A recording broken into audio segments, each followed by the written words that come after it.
কিছুদিন আগেও মজের শরীরে অনেক দুর্বলতা ছিল, কিছুই খেতে চাচ্ছিল না। মজের গ্রোথ অনেক কমে গিয়েছিল, কি খাওয়াবো ভেবে উঠতে পারছিলাম না। আমি জানি আমার মতো অনেক মায়েরাই এটা নিয়ে অনেক দুশ্চিন্তা করেন যে বাচ্চাদের কি দিবেন বা কি খাওয়াবেন, এই সময় কি খাওয়ানো উচিত।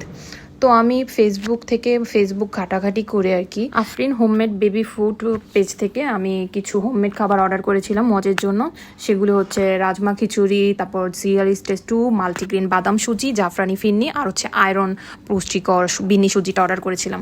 কিন্তু মজে এখান থেকে এই যে জাফরানি ফিন্নি মিক্সটা ছিল সেটা অনেক পছন্দ করেছে। এই যে এখানে দেখতেই পাচ্ছেন অর্ধেকটা শেষ করে ফেলেছে।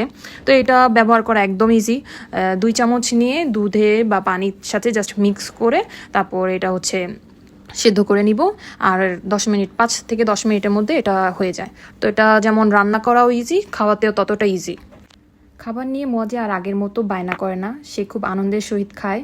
এটা নিয়ে আমি খুব খুশি। তো যারা হচ্ছে এই খাবার নিয়ে দুশ্চিন্তা করছেন আপনার বাচ্চা খাচ্ছে না, দিন দিন গ্রোথ কমে যাচ্ছে বা দুর্বল হয়ে পড়ছে, তারা অবশ্যই একবার হলেও ট্রাই করে দেখবেন।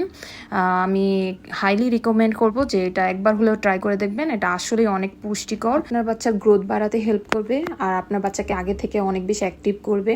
তো এটা বাচ্চারা অনেক ইজিভাবে খেতে পারবে আর খেতেও চাইবে। তো যারা যারা আর কি দুশ্চিন্তা করছেন বা সলিড খাবার নিয়েও ভুগছেন, এটা কিন্তু সব বয়সীরা খেতে পারবে, মানে 6 মাস থেকে যে কোনো বয়সীর বাচ্চারাও খেতে পারবে।